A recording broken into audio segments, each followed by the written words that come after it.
Dan setelah kejadian itu, seluruh tamu dari kekaisaran pun kembali ke wilayah masing-masing. Keesokan harinya, Dale menghadap ayahnya di ruang kerja sang Duk. Ayahnya mengakui di depan Dale bahwa putranya memang sangat cerdik, tetapi akhir-akhir ini terlihat sangat aneh. Namun alih-alih menjawab, Dale justru melontarkan pertanyaan yang membuat sang Duk terkejut.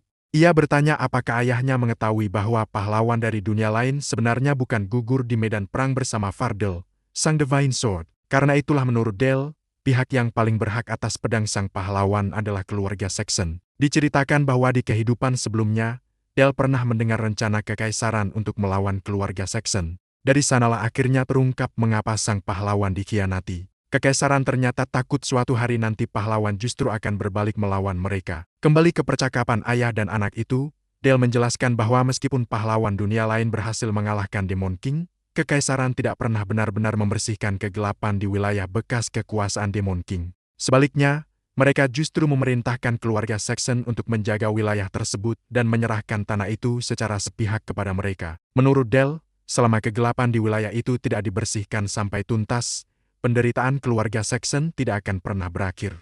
Ia juga menambahkan bahwa orang-orang di dalam kekaisaran maupun di luar perbatasan utara terus menyalahkan keluarga Saxon dan menyebut mereka sebagai klan kegelapan. Sama seperti yang mereka lakukan kepada sang pahlawan, suatu hari nanti kekaisaran juga akan berusaha menyingkirkan siapapun yang dianggap berpotensi menjadi ancaman dari dalam. Tentu saja sang Duk sangat penasaran dari mana Dale mengetahui semua itu, terutama mengenai fakta bahwa pahlawan sebenarnya ditelantarkan oleh kekaisaran. Dale menjawab bahwa semua ini bukan sekadar cerita. Ia menyusun kesimpulan tersebut dari berbagai catatan yang pernah dibacanya. Menurutnya, jika dipikirkan secara logis, semuanya saling berkaitan. Dijelaskan bahwa menurut sejarah resmi kekaisaran, sang pahlawan gugur secara terhormat setelah pertarungan sengit melawan Divine Sword. Padahal, Duk Saxon sendiri telah mengetahui kebenaran di balik kejadian itu. Karena itulah ia sangat terkejut melihat putranya mampu menebak fakta yang selama ini hanya diketahui oleh segelintir orang. Dale kemudian melanjutkan pendapatnya. Jika teorinya benar,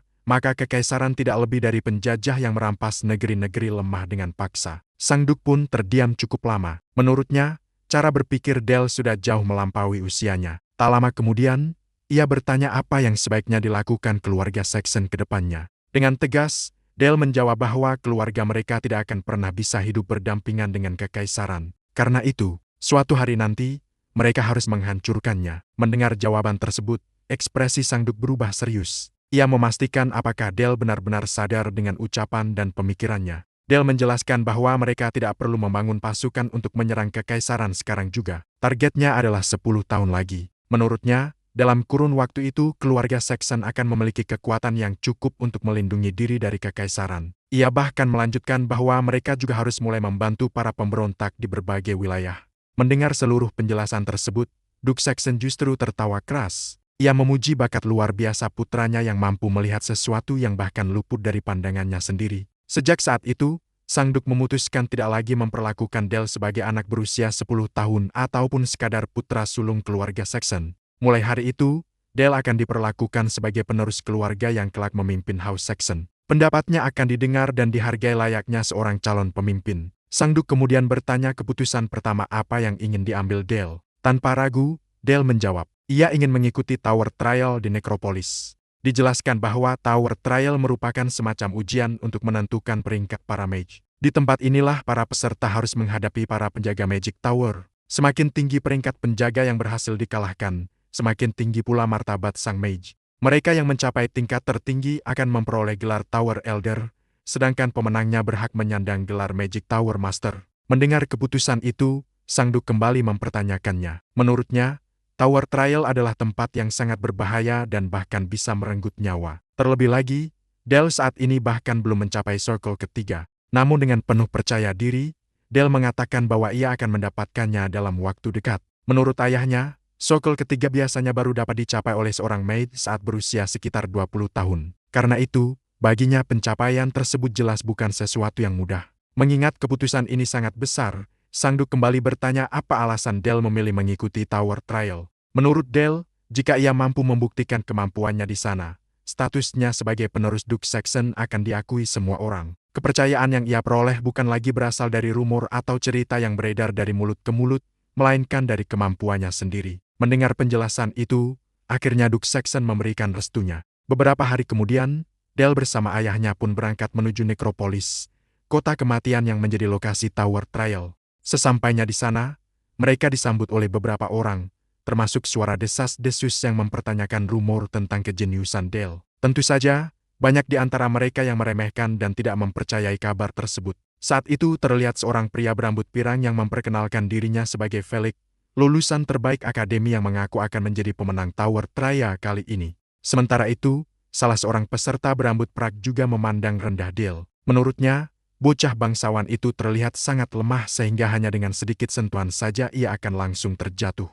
Tidak lama kemudian, Duke Saxon dan Del disambut oleh seseorang bernama Eris. Ia adalah Elder of the Tower yang juga menjabat sebagai sekretaris umum dan mengawasi seluruh urusan administratif ketika sang Duke sedang pergi. Eris pula yang akan mendampingi Del selama Tower Trial berlangsung. Tak lama berselang, ia mengajak Del memasuki sebuah ruangan dan mengatakan bahwa 59 lulusan akademi yang akan mengikuti trial bersamanya telah menunggu di dalam. Beberapa saat kemudian, Eris naik ke atas podium dan menyapa seluruh peserta. Ia kemudian menjelaskan bahwa trial akan dimulai dari tir pertama. Ia memerintahkan seluruh peserta untuk memeriksa kalung life necklace yang telah diberikan kepada masing-masing. Menurut penjelasannya, Tower Trial menggunakan sistem life point battle. Setiap kalung memiliki spell shield yang akan melindungi pemiliknya sekaligus menyimpan satu life point. Apabila serangan yang sah mengenai lawan, spell shield pada kalung tersebut akan aktif lalu pecah, yang berarti peserta itu langsung tereliminasi. Sementara itu, peserta yang berhasil mengalahkannya akan memperoleh tambahan satu life point.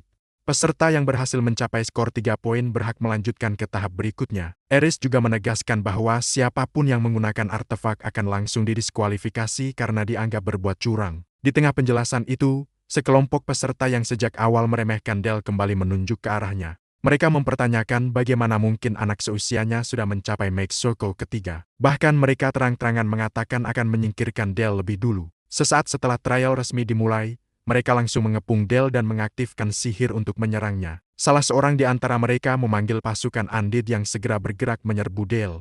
Namun dengan ekspresi santai sambil menyelangkan kedua tangan di dada, Del juga memanggil Undead miliknya sendiri untuk menahan serangan tersebut. Tak lama kemudian, Undead milik Del memancarkan aura yang membuat Undead lawan membeku, sebelum akhirnya menghancurkannya hanya dengan satu pukulan. Kini yang terjadi bukan lagi pertarungan antar peserta, melainkan pertarungan antar Undead.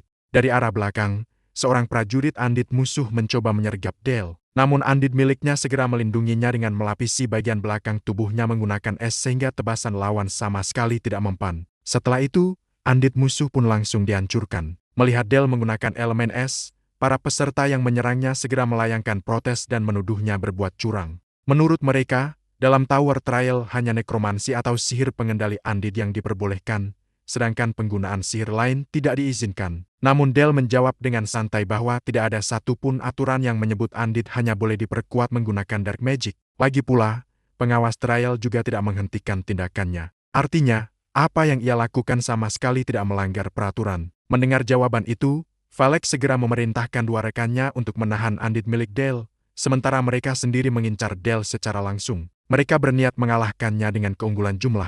Sekelompok Undead pun bergerak bersamaan menyerbu Del. Karena penggunaan artefak dilarang, Del memilih menerobos langsung barisan Undead itu dengan kecepatan tinggi menuju para peserta yang mengendalikannya. Namun jalannya dihadang oleh seorang prajurit Undead yang mengayunkan pedang. Dengan santainya Del menangkap tebasan pedang tersebut menggunakan tangan kosong, lalu memperkuat tangan kirinya dengan sihir sebelum menghantam Undead itu hingga hancur. Pedang yang berhasil direbutnya kemudian langsung dijadikan senjata untuk menyerang balik. Tentu saja, orang-orang yang sebelumnya meremehkan Del langsung dibuat tercengang. Mereka tidak menyangka Del mampu mengalahkan prajurit Undead hanya dengan tangan kosong. Yang lebih mengejutkan lagi, ia bahkan memperkuat durabilitas pedang hasil rampasannya menggunakan sihir hingga senjata itu tidak lagi tampak seperti pedang biasa. Satu persatu Undead milik lawan berhasil ditebas. Begitu pula dua rekan Felix yang akhirnya ikut tereliminasi. Kini hanya Felix seorang yang masih berdiri. Ia benar-benar kebingungan melihat kelincahan Del yang jauh di luar dugaan. Menurutnya, gerakan Del sama sekali tidak menyerupai seorang mage, karena seorang penyihir seharusnya tidak mampu memainkan pedang selincah itu. Rasa percaya dirinya pun berubah menjadi ketakutan. Melihat dirinya menjadi orang terakhir yang tersisa, Felix tiba-tiba menyerah tanpa syarat. Namun tentu saja Del tidak menerima begitu saja. Menurutnya, toh lawannya juga tidak akan benar-benar mati. Sambil mengatakan itu, Dale langsung mengayunkan pedangnya ke arah kepala Felix hingga membuat sebuah benjolan besar. Pria berambut pirang itu pun akhirnya terkapar. Dengan berakhirnya pertarungan tersebut, Dale berhasil mengumpulkan 60 life point. Trial pun berlanjut ke tingkat kedua. Ujian kali ini adalah mengalahkan makhluk penjaga yang dikenal sebagai Flash Golem. Terlihat seekor golem raksasa berdiri di hadapan Dale sambil meraung keras. Namun, itu bukan perkara yang mudah. Biasanya para kandidat yang berhasil lolos dari tingkat pertama akan saling bekerja sama untuk mengalahkan para golem. Akan tetapi, hal itu tidak berlaku bagi Dale karena ia telah menyingkirkan seluruh peserta sendirian. Pada tingkat kedua ini, peraturannya sedikit berbeda. Seluruh jenis magic kini diperbolehkan, meskipun larangan menggunakan artefak masih tetap berlaku. Namun, aturan itu justru menguntungkan Dale. Menurutnya, inilah saat yang tepat untuk menguji sokol ketiga yang baru saja ia capai. Sesosok golem melancarkan pukulan keras tepat ke arah Dale, namun serangan itu sama sekali tidak berpengaruh. Dale tetap berdiri kokoh tanpa mengalami kerusakan sedikit pun, meskipun tanah di bawah kakinya hancur akibat hantaman tersebut. Setelah itu, Dale mengaktifkan sebuah sihir, Accelerated Decay. Di saat yang sama, Duke Saxon ternyata ikut menyaksikan aksi putranya bersama Eris. Eris tampak heran melihat cara Dale menghadapi Flash Golem. Menurutnya, sihir Dale sangat berbeda dari maze lainnya. Alih-alih menghancurkan golem secara langsung, Dale justru memilih membusukkan tubuh golem tersebut hingga perlahan hancur. Di dalam benaknya, Dale menjelaskan bahwa ketika menghadapi monster, strategi seperti ini sama pentingnya dengan DA tembak. Ia bahkan menyebutnya sebagai teknik perang biokimia. Hari itu, Dale berhasil menyelesaikan 10 ujian sekaligus.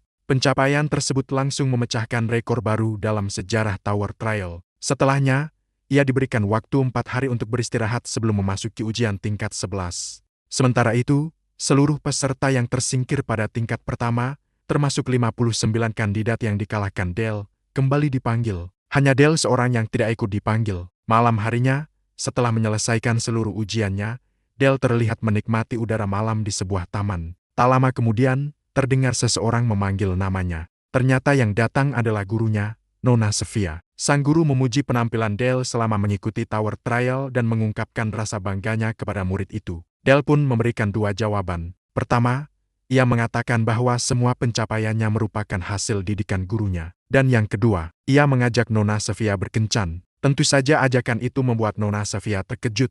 Namun pada akhirnya, ia tetap menyetujuinya untuk menikmati festival yang sedang berlangsung di kota. Tidak lama kemudian mereka tiba di pusat keramaian. Saat berjalan berdua, suasana canggung perlahan muncul. Bahkan obrolan ringan yang biasanya dapat dilontarkan Dale dengan lancar kini terasa jauh lebih sulit. Tampaknya, Dale benar-benar menikmati momen ketika hanya ada dirinya dan sang guru. Karena itulah ia ingin menjadi semakin dekat dengannya. Sebuah kilas balik kemudian diperlihatkan ketika Dale berhasil membentuk circle ketiga. Saat itu ia duduk bermeditasi sambil mengatur aliran mana di dalam tubuhnya. Di momen itulah Dale mulai memahami maksud perkataan gurunya tentang menghadapi inner world. Darah sempat menetes dari hidungnya, namun ia sama sekali tidak berhenti. Menurut Dale, untuk melampaui batasnya, ia harus membanjiri batas circle kedua dengan mana dalam jumlah yang luar biasa. Hanya dengan cara itulah circle ketiga dapat terbentuk. Saat terus memaksa dirinya memasuki alam meditasi yang lebih dalam, tiba-tiba ia kembali melihat bayangan Count Brandenburg menusukkan pedangnya tepat ke dada Dale. Kali ini, yang tertusuk bukan tubuhnya di kehidupan sebelumnya, melainkan tubuh Dale yang sekarang. Namun sesaat kemudian semua pemandangan itu menghilang. Ia mendapati dirinya berada di sebuah tempat yang sangat luas, namun kosong. Dijelaskan bahwa ketika seseorang memasuki alam meditasi hingga tingkat terdalam, mereka akan memanifestasikan inner world miliknya. Saat itulah Dale akhirnya memahami maksud perkataan gurunya. Inner world miliknya ternyata hanyalah sebuah kehampaan yang benar-benar kosong. Di tengah dunia tanpa apapun itu, ia melihat Nona Sophia mengulurkan tangan kepadanya. Karena itulah Dale selalu merasa bahagia saat bersama gurunya. Sebab bagi dirinya, Nona Sophia lah yang membawa cahaya ke dalam dunia kosong miliknya. Tidak lama kemudian, Dale mengungkapkan isi hatinya. Ia mengatakan bahwa dirinya mencintai sang guru. Mendengar pengakuan itu, Nona Sophia hanya tersenyum. Sambil memeluk Dale, ia menjawab bahwa dirinya juga mencintai muridnya tersebut. Beberapa hari pun berlalu. Kini tibalah saat Dale menghadapi Tower Trial tingkat 11. Namun alih-alih memikirkan ujiannya, Dale justru terlihat lesu. Pikirannya masih dipenuhi hubungannya dengan Nona Sophia yang menurutnya tidak mengalami kemajuan. Ia bahkan menduga bahwa pernyataan cintanya hanya dianggap sebagai ungkapan polos seorang anak berusia 10 tahun. Tak lama kemudian, Eris kembali menjelaskan format ujian kali ini. Pada tingkat 11, para peserta akan menjalani Magic Duel 1 lawan 1. Pemenangnya akan melaju ke tingkat 12. Dale pun berdiri berhadapan dengan seorang kandidat bertubuh tinggi besar, bahkan hampir 2 kali ukuran tubuhnya. Pria itu adalah Albert Rosenheim, seorang Master Circle 3. Albert menyapa Dale dengan hormat sebagai tuan muda. Namun ia juga mengatakan bahwa dirinya tidak akan menahan diri hanya karena lawannya masih anak-anak. Berbeda dengan ujian sebelumnya, kali ini seluruh artefak telah diperbolehkan untuk digunakan. Artinya, Live Knuckles tidak lagi dapat menjamin keselamatan para peserta. Mendengar aturan tersebut, Dale justru merasa tidak perlu lagi menahan kekuatannya. Tiba-tiba sebuah serangan sihir melesat dengan kecepatan tinggi menuju Dale. Saat itu Dale bahkan masih terlihat ingin mengatakan sesuatu kepada lawannya. Albert pun mengira serangannya telah berhasil mengenai sasaran. Ia bahkan mengatakan bahwa Dale seharusnya tidak lengah karena dirinya bukanlah lulusan akademi biasa seperti lawan-lawan yang pernah dihadapi Dale sebelumnya. Namun, Dale tetap berdiri tanpa terluka sedikit pun. Albert kembali mengaktifkan sihirnya. Sebuah lingkaran sihir muncul di hadapannya. Dari dalamnya, puluhan panah sihir mulai bermunculan siap menghujani Dale. Tidak lama kemudian, pria itu langsung melepaskan sihirnya, namun Dale dapat menghindarinya dengan mudah. Meskipun serangan tersebut dilancarkan sebelum aba-aba duel dimulai, para juri sama sekali tidak melakukan apapun untuk menghentikannya. Melihat kenyataan itu, Dale tampak sedikit kesal dan berkata bahwa inilah alasan mengapa ia sangat membenci para mage. Karena serangan pertamanya gagal, pria itu kembali merapalkan mantra yang terdengar sangat berlebihan untuk membangkitkan pasukan Andit miliknya. Rapalan itu bahkan membuat Dale merasa jijik mendengarnya. Satu persatu prajurit Andit kemudian maju menyerang Dale. Namun semuanya berhasil dikalahkan hanya dengan menggunakan kekuatan bayangan miliknya. Akan tetapi, lawannya sama sekali tidak gentar melihat kemampuan tersebut. Ia justru melancarkan kejutan berikutnya, Death Explosion. Dalam sekejap, seluruh Andit miliknya meledak di sekitar Dale. Ledakan itu langsung memenuhi arena dengan kepulan asap tebal. Melihat kondisi tersebut, pria itu tersenyum penuh percaya diri. Ia yakin Dale telah terkena ledakan dan bahkan sudah mendeklarasikan dirinya sebagai pemenang duel. Namun ketika asap perlahan mulai menghilang, ekspresinya langsung berubah. Dale sama sekali tidak terlihat di sana. Sesaat kemudian Dale tiba-tiba muncul dari bayangan hitam tepat di belakangnya. Dengan ekspresi penuh percaya diri, Dale memuji serangan lawannya. Namun ia menambahkan bahwa serangan seperti itu masih jauh dari cukup untuk mengalahkannya. Tiba-tiba, sebuah bayangan muncul dari bawah kaki pria itu. Bayangan tersebut mulai melilit tubuhnya sambil terus mengucapkan, "Aku lapar." Makhluk itu bahkan meminta izin kepada Dale untuk memakan pria tersebut. Dale hanya tersenyum tipis sebelum memberikan persetujuannya. Namun ia tetap mengingatkan agar makhluk itu tidak berlebihan. Pemandangan itu tentu saja membuat lawannya ketakutan. Bukan hanya dirinya, semua orang yang menyaksikan duel itu pun ikut panik. Tak lama kemudian, tubuh pria tersebut terangkat ke udara oleh bayangan milik Dale. Kegelapan mulai menyelimuti seluruh tubuhnya hingga membuatnya menjerit kesakitan. Ia pun mulai memohon ampun kepada Dale. Pada akhirnya, Dale keluar sebagai pemenang. Sementara lawannya telah pingsan dan terbaring tak berdaya di atas arena. Melihat betapa mengerikannya kemampuan protagonis kita, banyak kandidat berikutnya memilih menyerah. Mereka mengaku masih ingin hidup. Alhasil, langkah Dale terus berlanjut tanpa hambatan. Di setiap ronde, ia berhasil mengalahkan para Guardian dengan mudah. Hingga akhirnya, muncullah lawan pertama yang benar-benar layak di tier ke-20. Sesosok Headless Knight, kesatria tanpa kepala yang merupakan ciptaan salah satu elder dari Black Tower. Semua orang menganggap bahwa inilah batas yang tidak mungkin dilewati oleh Dale. Namun tanpa diperlihatkan sedikit pun jalannya pertarungan. Seluruh penonton justru dibuat terkejut. Kesatria tanpa kepala itu tiba-tiba berlutut di hadapan Dale. Bahkan ia juga mengikuti perintah Dale untuk membunuh dirinya sendiri. Reaksi semua orang tentu sangat wajar. Bagaimanapun juga, kesatria tanpa kepala itu adalah ciptaan orang lain. Namun sekarang, ia justru mengkhianati penciptanya sendiri dan memilih berlutut serta bersumpah setia kepada Dale. Merasa dirinya sudah cukup membuktikan kemampuan, Dale memutuskan untuk mengakhiri trial dan mulai meninggalkan arena. Dijelaskan bahwa keputusan itu bukan karena ia tidak mampu melanjutkan. Sebaliknya, Dale yakin dirinya masih bisa melangkah lebih jauh. Hanya saja, menurutnya ada batas yang memang tidak seharusnya ia lewati untuk saat ini. Terlebih lagi, di atas tier tersebut masih terdapat sebuah dunia yang bahkan ditakuti oleh para monster. Sebuah wilayah yang benar-benar belum diketahui siapapun. Dengan demikian, Tower Trial pun berakhir. Scene berikutnya memperlihatkan Dale bersama ayahnya memasuki Black Tower. Seluruh anggota Black Tower berbaris rapi layaknya sebuah parade militer. Bukan hanya para mage, seluruh bangsawan, para elder, hingga setiap penyihir yang berada di Black Tower ikut menundukkan kepala sebagai bentuk penghormatan kepada Magic Tower Master. Dan berkat penampilan Dell yang luar biasa selama Tower Trial, wilayah utara pun mulai bersatu di bawah panji keluarga Saxon. Setelah Dell mengikuti Tower Trial, ayahnya memerintahkannya untuk memimpin pasukan dalam menumpas para orc. Walaupun pada dasarnya tugas itu terlalu berat untuk anak berusia 10 tahun, tidak ada lagi yang meragukan kepemimpinannya. Setelah misi selesai, Dell menghadap ayahnya untuk melaporkan hasil yang telah dicapai. Diketahui bahwa mereka berhasil membunuh 145 orc tanpa kehilangan satu pun prajurit. Hanya 3 kesatria yang mengalami luka ringan. Mendengar laporan tersebut, Sang Duk memastikan apakah Dell melindungi para kesatria menggunakan sihir. Namun Dell menjawab tidak, karena pencapaian itu murni berasal dari kekuatan pedang keluarga Saxon. Jawaban itu pun langsung disambut dengan pujian dari ayahnya. Saat itu, Sir Halmat yang berdiri di samping Duke Saxon ikut menambahkan bahwa Dell kini mulai terbiasa memimpin pasukan kavaleri mereka. Bahkan menurutnya, jika perkembangan Dell terus seperti ini, tidak lama lagi ia sudah mampu memimpin seluruh pasukan perang keluarga Saxon. Setelah itu, diperlihatkan Dell dan Charlotte kembali menjalani latihan tanding. Kemampuan Charlotte terlihat berkembang sangat pesat. Hal itu bahkan diakui sendiri oleh Dell. Namun Charlotte justru membantahnya. Ia sadar dirinya masih belum mampu mengimbangi Dell. Terlebih lagi sekarang Dell telah mencapai Mexico ketiga dan berhasil melewati Tower Trial hingga lantai 20.